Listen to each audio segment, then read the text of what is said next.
கிறிஸ்துவுக்குள் பிரியமானவர்களே, கண்மலை பிரேயர் மினிஸ்ட்ரீஸ் பைபிள் செமினரி நடத்தும் வேத பாட வகுப்பு 13க்கு உங்களை அன்புடன் வரவேற்கிறோம். கர்த்தருடைய வேதம் குறைவற்றதும் ஆத்மாவை உயிர்ப்பிக்கிறதுமா இருக்கிறது. அப்படிப்பட்ட வேதத்தை நமக்கு கொடுப்பதற்கு மிக முக்கியமாக காரணமாக இருந்தது யாத்ராகும் புஸ்தகமே. அந்த யாத்ராகும் புஸ்தகத்தில் கர்த்தர் தமது ஜனத்தை எகிப்திலிருந்து விடுதலையாக்கி தாம் சுதந்திரிக்க வேண்டும் என்று சொல்லி கர்த்தர் தீர்மானித்து வைத்திருந்த அந்த தேசத்துக்கு தமது ஜனங்களை கொண்டு வந்தார். அப்படிப்பட்ட மாபெரும் நிகழ்வுகளை, அற்புதங்களை நாம் சிறு வயது முதல் யாத்ராம் புஸ்தகத்தின் வாயிலாக நாம் கண்டும் கேட்டும் வருகிறோம். யாத்ராம் புஸ்தகத்தில் அநேக மகத்துவமான காரியங்கள் உண்டு. செங்கடலை 2ஆக பிளந்தது, மாறாவின் நீரை மதுரமாக மாற்றினது, அது கண்மலையை பிளந்து தண்ணீரை தேவன் குடிக்க கொடுத்தது என்று சொல்லி மகத்துவமான காரியங்களை, தேவனுடைய கரத்தின் வல்லமையை, அவருடைய நாமத்தை நாம் யாத்ராம் புஸ்தகத்தின் வாயிலாக நாம் சிறு வயது முதல் நாம் கண்டும் கேட்டும் வருகிறோம். அப்படிப்பட்ட தேவனுடைய மகத்துவங்களை நாம் சிறு பிள்ளைகளுக்கு கதையாக சொல்லிக் கொடுக்க மாத்திரமல்ல, நாம் அறிந்து உணர்ந்து இன்றைக்கும் தேவனுடைய மகத்துவத்தை போற்றி துதிக்கும்படிக்கு அந்த இடங்களிலே அந்த சாட்சிகளை இன்றைக்கும் ஆதாரமாக கர்த்தர் வைத்திருக்கிறார். அப்படிப்பட்ட தேவனுடைய மகத்துவமான காரியங்கள் நடந்த அந்த ஸ்தலத்தில் இப்பொழுதும் தேவனுக்கு சாட்சியாக அங்கு அடையாளங்களும், அது மாத்திரமல்ல அன்றைக்கு வாழ்ந்த அன்றைய ஜனங்களாலே தங்கள் கைகளினாலே தோற்றுவிக்கப்பட்ட வரைபடங்களும், அவர்கள் விட்டு சென்ற ஆதாரங்கள் இன்றைக்கும் அந்த தேசத்தில் பத்திரமாக பாதுகாக்கப்படுகின்றது. அப்படிப்பட்ட தேவனுடைய பலத்த கரத்தின் வல்லமை வெளிப்பட்ட அந்த ஸ்தலங்களை நீங்கள் இப்பொழுது வேத பாட வகுப்பில் குறித்து வைத்துக் கொள்ளுங்கள். அந்த ஸ்தலத்தில் தேவன் என்ன வல்லமையை வெளிப்படுத்தினார், எப்படி நடத்தினார் என்பதை, நாம் அந்த ஸ்தலம் எங்கு உள்ளது என்பதை ஆதாரத்துடன் இந்த வேத பாட வகுப்பில் நாம் காண இருக்கிறோம். இந்த வேத பாட வகுப்பில் நாம் வேதாகம ஆராய்ச்சியாளர்களுடைய சான்றிதழோடு கூட, அது மட்டுமின்றி தொல்பொருள் ஆராய்ச்சியாளர்களுடைய கண்டுபிடிப்புகளோடு கூட நாம் இந்த காணொளியில் அந்த ஸ்தலங்களை குறித்து ஆராய உள்ளோம். இதற்கு முன்னதாக நாம் 4 நதிகள் பாய்ந்து சென்ற ஏதேன் தோட்டத்திலிருந்து 4 நதிகள் எங்கு அமைந்ததாய் இருந்தது, அபிலா தேசம் எங்கு அமைந்ததாய் இருந்தது என்பதை நாம் முன்பு காணொளி தியானித்தோம். அது வேத ஆதாரத்துடனும், அது மாத்திரமல்ல தொல்பொருள் ஆராய்ச்சியாளர் கண்டுபிடிப்போடு கூட இணைந்ததாய் இருந்தது. இன்றைக்கும் இந்த வேத பாட வகுப்பில் நாம் தியானிக்க இருப்பது, தேவன் தமது ஜனத்தை நடத்தி சென்ற அந்த பாதையில் இஸ்ரவேல் ஜனங்களை எகிப்து தேசத்திலிருந்து வனாந்தரத்தின் வழியாக எந்த தேசங்கள் வழியா நடத்தி சென்றார், எங்கு எந்த அற்புதம் நடந்தது என்பதை வேத ஆராய்ச்சியாளர்களுடன், அது மாத்திரமல்ல தொல்பொருள் ஆராய்ச்சியாளர்கள் கண்டுபிடித்த கண்டுபிடிப்புகளோடு கூட நாம் அந்த இடங்களை தியானிக்க உள்ளோம். அதில் மிக முக்கியமாக சொல்லப்பட்ட இந்த இடங்களை நீங்கள் குறித்து வைத்துக் கொள்ளுங்கள். கோஷேன் பட்டணம், மீதியான் தேசம், எத்திரோவின் கிணறு அல்லது எத்திரோவின் பட்டணம், ஓரே பர்வதம், சீனாய் மலை. இந்த இடங்கள் எல்லாம் யாத்ராமகத்தின் மிக முக்கியமான ஸ்தலங்களாக இருக்கிறது. இந்த ஸ்தலங்கள் இன்றைக்கு எப்படிப்பட்டதாக இருக்கிறது, இந்த ஸ்தலங்கள் எப்படி வேதாகமத்தில் இடம்பெற்றது, இந்த ஸ்தலங்களில் தேவன் எப்படிப்பட்ட காரியங்கள் நடப்பித்தார் என்பதை ஆதாரத்துடன், இந்த ஸ்தலம் நிஜமாகவே இன்றைக்கும் எங்கு உள்ளது என்பதை ஆதாரத்துடன் நாம் தியானிக்க இருக்கிறோம். இதில் சொல்லப்பட்ட இந்த கோஷேன் பட்டணம் என்பது இஸ்ரவேல் ஜனங்கள் இங்கிருந்துதான் எகிப்திலிருந்து விடுதலையாக்கப்பட்டு பிரயாணத்தை தொடங்குகிறார்கள். இந்த கோஷேன் பட்டணம் எங்கு உள்ளது என்பதை நீங்கள் அறிந்து கொண்டால் இதனுடைய சரித்திர பின்னணியும் இதனுடைய காரியத்தையும் உங்களால் அறிந்து கொள்ள முடியும். குறித்து வைத்துக் கொள்ளுங்கள் கோஷேன் பட்டணம். இரண்டாவதாக இந்த மீதியான் பட்டணம். இந்த மீதியான் தேசத்து வனாந்திரம், இந்த மீதியான் தேசத்து ஸ்தலம் வேதத்தின் வாயிலாக நாம் எங்கு எப்படி வந்தது என்பதை நாம் வேத வசனத்தின் மூலமாகவே நாம் தியானிக்க முடியும். இந்த மீதியான் தேசத்தையும் நீங்கள் குறித்து வைத்துக் கொள்ளுங்கள். அடுத்ததாக இந்த எத்திரோவின் கிணறு அல்லது எத்திரோவின் பட்டணம் என்று சொல்லி இன்றைக்கும் அழைக்கப்படுகிற இந்த ஸ்தலத்தை நீங்கள் குறித்து வைத்துக் கொள்ளுங்கள். ஏனென்றால் இந்த எத்திரோ என்று பட்டணம் சொல்லுகிற குறிக்கப்பட்ட இடம்தான் நமக்கு மிக முக்கியமான ஸ்தலத்தை வழிகாட்டக்கூடிய ஸ்தலமாக இருக்கிறது. இந்த மீதியான் தேசத்து வனாரமும் இந்த எத்திரோவின் பட்டணமும் அருகாமையில் ஒரே ஸ்தலத்தில் இருக்கின்றது. இதை நீங்கள் குறித்து வைத்துக் கொள்ளுங்கள். அதை தொடர்ந்து ஓரே பர்வதம், சீனாய் மலை. நீங்க எங்கு மீதியான் தேசத்தின் வனாந்தரத்தையும் எத்திரோவின் பட்டணத்தை கண்டறிகிறீர்களோ அதன் பக்கத்தில் ஒரு நாள் பிரயாணமாய் நடக்கிற தூரத்தில் ஓரே பர்வதமும் சீனாய் மலையும் இருக்க வேண்டும். தேவன் எப்படி தமது ஜனத்தை நடத்தினார் என்பதை இக்காணொளி நாம் காண்போம். யாத்ராமத்தின் புஸ்தகம் 2ஆம் அதிகாரம் 15ஆம் வசனம். பார்வோன் அந்த காரியத்தை கேள்விப்பட்ட போது மோசேயை கொலை செய்ய வகை தேடினான். மோசே பார்வோனிடத்து நின்று தப்பியோடி மீதியான் தேசத்தில் போய் தங்கி அங்கு ஒரு துற வண்டியில் உட்கார்ந்திருந்தான். மோசே பார்வோன் தன்னை கொலை செய்து விடுவார் என்று சொல்லி அஞ்சி இந்த மீதியான் தேசத்து வனாந்தரத்துக்கு தான் ஓடி வருகிறார்.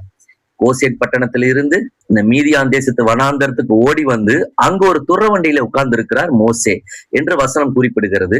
இந்த மீதியான் தேசம் எங்கு உள்ளது, எந்த இடத்தில் இப்பொழுதும் அமைந்திருக்கிறது என்பதை நாம் காணொளியில் காண்போம். அது மாத்திரமல்ல, இன்னொரு வசனத்தையும் நீங்கள் குறித்து வைத்துக் கொள்ளுங்கள்.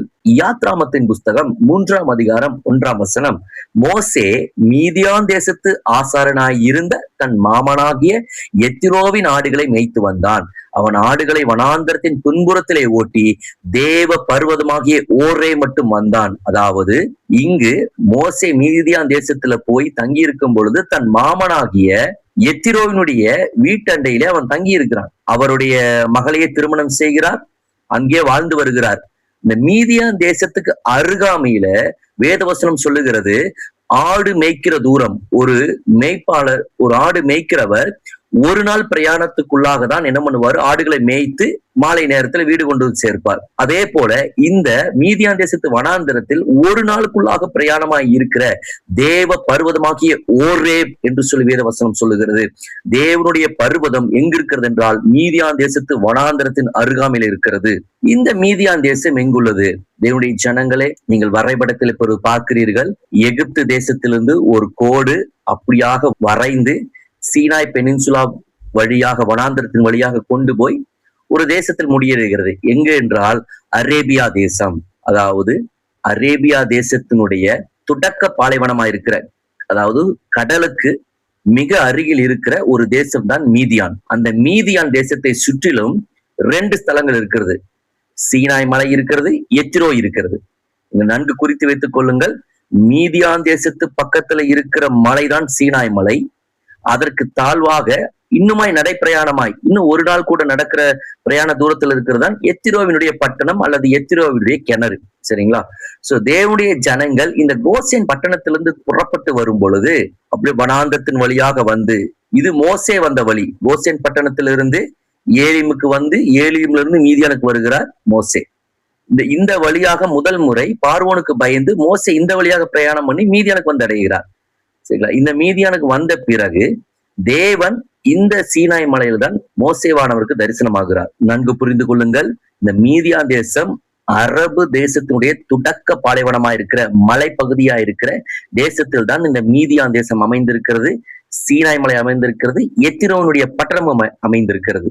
கோசேன் பட்டணத்திலிருந்து மோசே இஸ்ரவேல் ஜனங்களை வனாந்தரத்தின் வழியை அழைத்து செல்லும் பொழுது முதலில் அந்த மீதியான் தேசத்து வனாந்தரத்துக்கு தான் கொண்டு போய் சேர்த்தார். ஏன்? மேலே உள்ள மிக அருகாமையில் இருக்கிற கோசேன், ரமேசஸ், சுக்கோத் இந்த பகுதியில் இருக்கிற இஸ்ரவேல் ஜனங்களை அழைத்து கொண்டு பித்தோம், இந்த 4 பகுதியில் இருக்கிற ஜனங்களை அழைத்து கொண்டு மிக அருகாமையில் இருக்கிற மேலே இருக்கிற கானானுக்கோ யோப்பாவுக்கோ சிக்கிமுக்கோ போகாமல் அவ்வளவு தூரம் பிரயாணமா ஏன் மீதியான் தேசத்துக்கு போனார் என்றால், ஒரு வசனம் சொல்லப்பட்டிருக்கிறது. வசனத்தை குறித்து வைத்துக் கொள்ளுங்கள். யாத்ராகமம் 3:12, அதாவது மீதியான் தேசத்து வனாந்தரத்தில் தஞ்சம் அடையும்படிக்கு பயந்து போய் தங்கி இருக்கிற எத்திரோனுடைய வீட்டுல தங்கியிருந்த மோசே சீனாய் மலையில தேவனை தரிசிக்கும் பொழுது தேவன் ஒரு வாக்குத்தத்தத்தை கொடுக்கிறார். யாத்ராகமம் 3:12, அதற்கு அவர், நான் உன்னோட இருப்பேன், நீ இந்த ஜனத்தை எகிப்திலிருந்து அழைத்து வந்த பின் நீங்கள் இந்த மலையிலே தேவனுக்கு ஆராதனை செய்வீர்கள், நான் உன்னை அனுப்பினேன் என்பதற்கு இதுவே அடையாளம் என்றார். அந்த வார்த்தை ஒன்றை குறித்து வைத்துக் கொள்ளுங்கள். தேவன் பேசும் பொழுது மோசேவானவரிடத்துல சொல்லுகிறார், நீ ஜனத்தை எகிப்திலிருந்து அழைத்து வந்த பின் நீங்கள் இந்த மலையிலே ஆராதனை செய்வீர்கள் என்று சொல்லி இந்த தேவன் மோசேவுக்கு வெளிப்படுத்தின காரியத்தினாலதான் இந்த மலையில தான் தேவன் நம்மை ஆராதிக்க சொல்லி இருக்கிறார். அதனால நம்ம எகிப்து தேசத்திலிருந்து புறப்பட்ட உடனேயே எங்கு தேவன் தரிசனமானாரோ அங்குதான் போக வேண்டும் என்று சொல்லி இந்த மீதியான் வனாந்தரத்தை தேடி ஜனங்கள் அழைத்து வந்தார். ஆனால் மோசே அழைத்து வந்த பாதையோ வேறு. அவர் தொடக்கம் முதலேயே அந்த இடத்திலேயே கடலை தாண்டி நடத்தாமல் அந்த எகிப்தினுடைய கடலோர பகுதியிலேயே நடந்து வருகிறார். ஆனால் ஒரு பட்டணத்துக்கிட்ட வந்த பொழுது, ஏலிமுக்கு இக்கரையில் வந்த பொழுது அவர் இதை கடக்க வேண்டும் என்று சொல்லி தீர்மானிக்க, ஏன்னா அதுக்கு தாண்டி பெரிய பெரிய மலைகள் இருக்கிறது, ஜனங்கள் நடக்க கூடாத பாதையா இருக்கிறது. எனவே அவர்கள் செங்கடலை கடந்துதான் ஆக வேண்டும் என்று சொல்லி கடலை கடக்க தேவன் தீர்மானிக்கிறார். ஏன் மீதியான் தேசத்துக்கு மிக அருகாமையில் இருக்கிற யோப்பாவையோ இல்ல சிக்கிமையோ இல்ல கானானுக்கோ கூட்டி போகாமல் ஏன் மீதியான் தேசத்து வனாந்த கூட்டி போனார் என்றால் வழி தெரியாமல் இல்லை. அவர் பாத்தீங்கன்னா தவறுதலாக அல்ல, தேவன் சொன்ன வார்த்தையை நினைவு கூர்ந்து அவர் மீதியான் வனாந்தத்துக்கு கூட்டி போகிறார். இன்னும் சிலர் அந்த காலத்துல அவர்களுக்கு வழி சரியாக புலப்படாமல் இருந்ததினாலே போயிருக்கலாம் என்று சொல்லுவார்கள். அது தவறு. ஏனென்றால் இஸ்ரவேல் ஜனங்கள் யாக்கோபு நாட்களில் வாழ்ந்ததே கானானில்தான். மிகவும் எளிதாக அவர்கள் எகிப்துக்கும் கானானுக்கும் பிரயாணப்பட்டு கொண்டிருந்தார்கள். நீங்கள் வாசிக்க முடியும், ஆதியாகமம் 45:10, நீரும் உம்முடைய பிள்ளைகளும் அவர்களுடைய பிள்ளைகளும் உம்முடைய ஆடு மாடுகளோடும் உமக்கு உண்டாயிருக்கிற யாவற்றோடும் கோசேன் நாட்டிலே வாசம் பண்ணி என் சமீபத்தில் இருக்கலாம் என்று சொல்லி யோசேப்பு தன் தகப்பனையும் தன் சகோதரர்களையும் அங்கு தங்கு வைக்கிறார். அநேக முறை எகிப்துக்கும் கானானுக்கும் இஸ்ரவேல் ஜனங்களும் மற்ற ஜனங்களும் பிரயாணப்பட்டு கொண்டுதான் இருந்தார்கள். ஏனென்றால் கானானிலே அங்கு பஞ்சம் வந்த பொழுது நேராக அவர்கள் எகிப்துக்கு உதவி கேட்கிறார்கள். பின்னும் போய் தகவல் சொல்வதற்கு எளிதாக கானானுக்கு போகிறார்கள். ஆனால் ஏன் மோசே கோசேன் பட்டணத்துல தொடங்கின உடனேயே மீதியான் தேசத்துக்கு போனார் என்றால், தேவன் சொன்ன வார்த்தை நினைவு கூர்ந்து நீ ஜனத்தை அழைத்து கொண்டு வந்த பின்பு இந்த மலையிலே ஆராதனை செய்வீர்கள் என்று சொன்னதினாலே தேவன் நம்மை அங்குதான் கூட்டி போகிறார் என்று சொல்லி அந்த மீதியான் தேசத்துக்கு போனார். நீங்கள் இதை அறிந்து கொள்ள வேண்டும். ஏனென்றால் அருகாமல் இருக்கிற கானானுக்கு 40 வருட காலம் அவங்க சுற்றி தெரிந்தாங்க. 40 வருட காலம் அவங்க வழி தெரியாம அலைந்து கொண்டாங்கன்னு சொல்லி உங்களுக்கு போதிப்பாங்க. அது தவறு. வழி தெரியாம சுற்றி தெரியவில்லை. தேவனுடைய சித்தத்தை நிறைவேற்றும்படிக்கே மோசே மீதியான் தேசத்து வனாந்திரத்துக்கு போனார். இப்பொழுதும் இஸ்ரவேல் ஜனங்களுடைய பிரயாணத்தை குறித்து நம்ம பார்ப்போம். யாத்ராமத்தின் புஸ்தகம் 15ஆம் அதிகாரம் 27ஆம் வசனம் சொல்லுகிறது, பின்பு அவர்கள் ஏலிமுக்கு வந்தார்கள். அங்கே 12 நீரூற்றுகளும் 70 பேரீச்சை மரங்களும் இருந்தது. அங்கே தண்ணீர் அருகே பாளையம் இறங்கினார்கள் என்று சொல்லி வேதவசனம் சொல்லுகிறது. அப்ப இந்த ஏலிம் எங்கு இருக்கிறது என்று சொல்லி இங்க முன்னதாக வரைபடத்துல பார்த்தீங்க. அந்த கரையோரமாக இருக்கிற மலைப்பகுதி ஓரமா இருக்கிற ஏலிம் என்பதை குறித்து காண்பித்திருந்தோம். அந்த ஏலிமண்டை இன்றைக்கும் அந்த நீரூற்று இருக்கிறது. இப்பொழுது நீங்கள் இந்த காணொலியில் காண்கிறீர்கள். அந்த செங்கடலை தாண்டின உடனேயே அவர்களுக்கு ஏலியுமை கர்த்தர் ஆயத்தப்படுத்தி வைத்திருந்தார்.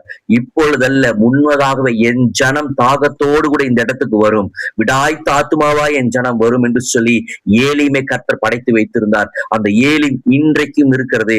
இதோ நீங்கள் காணொலியில் காண்கிறீர்கள். இதுவே அந்த ஏலிம். பேரீச்ச மரங்கள் இன்றைக்கும் இருக்கிறது. அந்த நீரூற்றுகள் இன்றைக்கும் இருக்கிறது. சிலவற்றை இன்றைக்கு பயன்படுத்துகிறார்கள், சிலவற்றை மூடி போட்டார்கள். ஆனால் அந்த ஏலிமை இன்றைக்கும் அந்த அரபு தேசம் பாதுகாத்து வருகிறது. அங்கு மனுஷர்களை அதிகமாக அனுமதிப்பது இல்லை. சுற்றுலா பயணிகளை வைத்து வியாபாரம் செய்கிற எந்த நபர்களும் அங்கு போய் அங்கு பாத்தீங்கன்னா பார்க்க முடியாது. அந்த ஏலிமை கர்த்தர் பாதுகாத்து வைத்திருக்கிறார். தேவன் தமது ஜனத்திற்காக தாகம் தீர்க்கும்படி உருவாக்கப்பட்ட இடத்தை பாருங்கள். அவ்வளவு சுற்றிலும் வனாந்திரமாக வெறும் வறண்ட மலையா இருக்கும் பொழுது அந்த சிறு பகுதி மாத்திரம் பேரீச்ச மரங்களோடு கூட நீரூற்றோடு கூட இருக்கிறதை பாருங்கள். இதுவே அந்த ஏலிம். கர்த்தர் தமது ஜனத்தின் தாகத்தை தீர்க்க அவர் முன்னதாகவே ஏலிமை படைத்து வைத்திருந்தார். இப்பொழுதும் சுற்றுலா பயணிகளுக்கு இதுவே கர்த்தர் தரிசனமான சீனாய் மலை, முற்செடிகள் என்று சொல்லியாம் காண்பிப்பது உண்மையானால், அந்த இடத்துல வேத வசனம் முன்னதாக நம்ம வாசித்தபடி ஓரே பர்வதம் இருக்க வேண்டும். மீதியான் தேசத்து வனாந்தரத்திலே தேவன் கர்த்தர் மோசேயிடத்துல பேசினார். வேதவசனம் முன்னதாக வாசிக்க கேட்டோம். ஓரே பர்வதம் மட்டும் ஆடுகளை மேய்த்து வந்தான்னு சொல்லி, இந்த ஓரே பர்வதம் என்று சொல்லி சொல்லும் பொழுதே வசனம் சொல்லுகிறது தேவனுடைய பர்வதமாகிய ஓரே பர்வதம் என்று சொல்லி. ஏனென்றால் அது தரிசனம் கொடுக்கப்பட்ட இடம். அதனால் தேவனுடைய பர்வதம் என்று சொல்லப்படுகிறது. இந்த தேவனுடைய பர்வதமாகிய ஓரேப் இங்கு மாத்திரம் சொல்லப்படவில்லை. இது இன்னொரு இடத்திலும் இது குறிக்கப்பட்டு சொல்லப்பட்டிருக்கிறது. 1 ராஜாக்களின் புஸ்தகம் 19ஆம் அதிகாரம் 8ஆம் வசனம் 9ஆம் வசனம் வாசித்து பாருங்கள். அப்பொழுது அவன் எழுந்திருந்து புசித்து குடித்து அந்த போஜனத்தின் பலத்தினால் 40 நாள் இரவும் பகலும் ஓரேப் என்னும் தேவனுடைய பர்வதம் மட்டும் நடந்து போனான். யார் நடந்து போறாரு? எலியா தன் ஜீவனுக்கு பயந்து இந்த ஓரே பர்வதத்துக்கு நேராக நடந்து போகிறார். 40 நாட்கள் வனாந்தரத்துல. இங்க போய் அவர் அங்கே ஒரு கெபிக்குள் போய் தங்கினான். இதோ கர்த்தருடைய வார்த்தை உனக்கு உண்டாகி அவர், எலியாவே இங்கே உனக்கு என்ன காரியம் என்றார். 1 ராஜாக்கள் 19:8-9 சொல்லப்பட்டிருக்கிறது. அவர் ஓரே பர்வதத்துக்கு போய் சென்றடைந்த உடனே மலை அடிவாரத்தில் இல்ல, அந்த ஓரே பர்வதத்துல ஒரு கெபி இருந்தது. ஒரு ஆள் தங்கக்கூடிய ஒரு கெபி இருந்தது. அந்த கெபிக்குள்ள போய் எலியா வந்து படுத்திருக்கும் பொழுது கர்த்தர் பேசுகிறார், எலியாவே உனக்கு இங்க என்ன காரியம் என்று சொல்லி. அப்போ ஓரே பர்வதத்தை நீங்கள் காணும் பொழுது, தேவன் தரிசனம் கொடுத்த ஓரே பர்வதத்தை காணும் பொழுது அங்கு ஒரு கெபி இருக்க வேண்டும். அந்த கெபி இருந்தால் மட்டுமே அது தேவனுடைய பர்வதமா இருக்கிற ஓரே. அது இன்றைக்கும் அந்த கெபி இருக்கிறது. நீங்கள் காணொலியில் காண்கிறீர்கள், அரபு தேச பாலைவனமாக இருக்கிற அந்த மீதியான் தேசத்து வனாந்திரத்துல ஓரே பர்வதம் இன்றைக்கும் இருக்கிறது. அந்த மலையினுடைய நடுப்பகுதியில் இதோ ஒரு ஆள் அமர்ந்து இல்ல படுத்து உறங்கக்கூடிய அந்த கெபி இருக்குது. இதுவே எலியா படுத்து உறங்கியிருந்த தேவனை நோக்கி ஜெபித்த ஓரே பர்வதம். இங்கே ஒரு கெபி இருக்கிறது.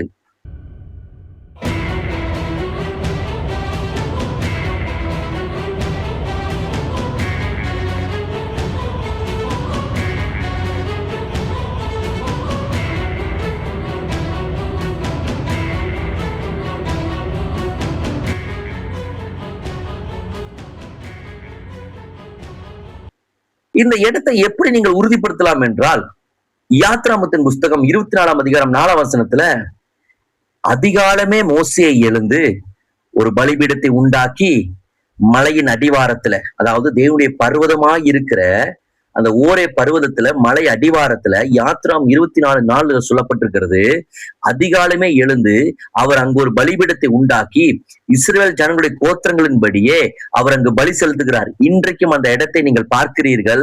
ஒரு பலிபீடம் உருவாக்கப்பட்டு, அது மாத்திரமல்ல, அந்த வடிவமைக்கப்பட்ட கற்கள், எல்லா கற்களும் வேறு வேறு நிறத்தில் இருக்கும் பொழுது 12 கற்கள் மாத்திரம் சரியாக வட்டமாக வெட்டப்பட்ட அந்த வெள்ளை நிற கற்களை பார்க்கிறீர்கள். அது 12 கோத்திரங்களை குறிக்கும்படிக்கு அவர் மோசே அதை வெட்டி வைத்திருந்தார். அதற்காக அவர் பலி செலுத்தினார். இது தேவனுடைய பர்வதமாகிய ஓரேப் என்றால் நிச்சயமாக இங்க ஒரு கெபி இருக்க வேண்டும் அல்லவா? இதோ அந்த மலையினுடைய நடுப்பகுதியில மோசே தாழ்வான இடத்துல மலையினுடைய அடிவாரத்துல பலி செலுத்தின அடையாளம் இன்றைக்கும் கற்களால் அடிக்கப்பட்ட காரியம் இருக்கிறது. அந்த மலையினுடைய நடுப்பகுதியில கெபி இருக்குது. இதுவே ஓரே பர்வதமாகும்.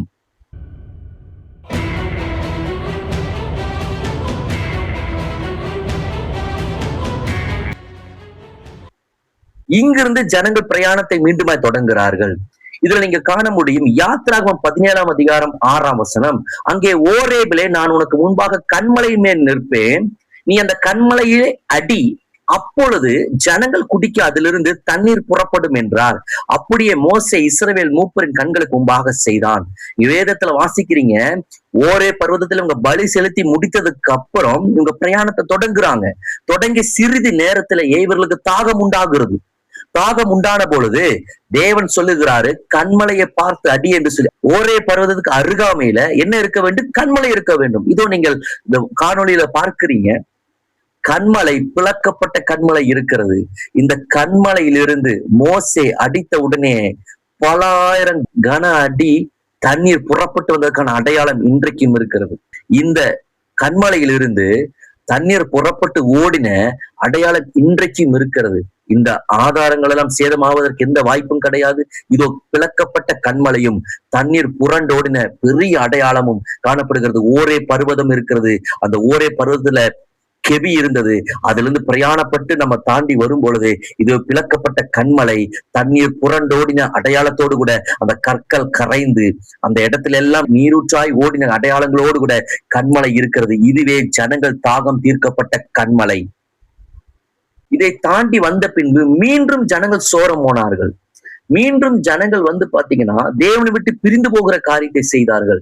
யாத்ராகமம் 32:1, மோசே மலையிலிருந்து இறங்கி வர தாமதிக்கிறதை ஜனங்கள் கண்டபோது அவர்கள் ஆரோன் இடத்தில் கூட்டம் கூடி அவனை நோக்கி, எகிப்திலிருந்து எங்களை அழைத்து கொண்டு வந்த மோசேக்கு என்ன சம்பவித்ததோ அறியோம், ஆதலால் நீர் எழுந்து எங்களுக்கு முன் செல்லும், தெய்வங்களை எங்களுக்காக உண்டு பண்ணும் என்றார்கள். தேவனுடைய ஜனங்கள் தேவனை துக்கப்படுத்தும்படியாக இந்த காரியத்தை நீங்கள் வேதத்துல வாசித்திருக்க முடியும்.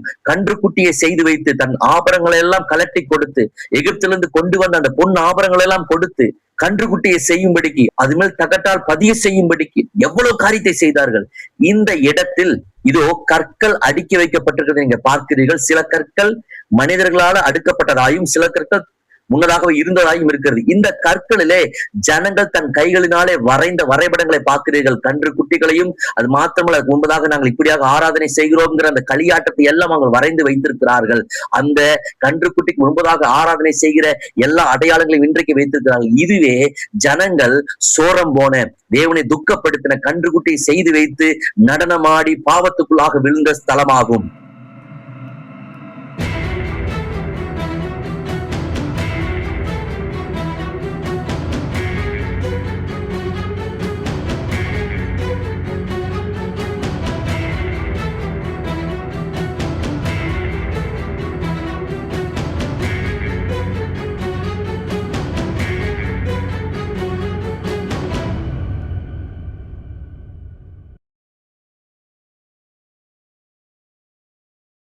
ஏன் ஜனங்கள் பாத்தீங்கன்னா கன்றுக்குட்டியை செய்து ஆராதிக்க போனாங்க? ஏன் ஜனங்கள் மோசேவை விசுவாசிக்கவில்லை? மோசே திரும்பி வருவார் நம்பவில்லை என்றால், யாத்ராமத்தின் புஸ்தகம் 24ஆம் அதிகாரம் 17ஆம் வசனம், மலையின் கொடுமுடியிலே கர்த்தருடைய மகிமையின் காட்சி இஸ்ரவேல் புத்திரருடைய கண்களுக்கு பட்சிக்கிற அக்னியை போல் இருந்தது என்று சொல்லி வேதவசனம் சொல்லுகிறது. அதாவது மலையின் மீது பற்றி எரிகிற அக்னியை அவர்கள் பார்த்தார்கள்.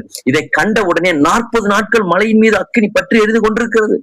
அந்த மலையின் மீது இருக்கிற மோசே என்னவாயிருப்பார்? நிச்சயம் கருகி இறந்திருப்பார் என்று சொல்லி ஜனங்கள் தீர்மானிக்கிறாங்க. என்னவாயிட்டோ தெரியல.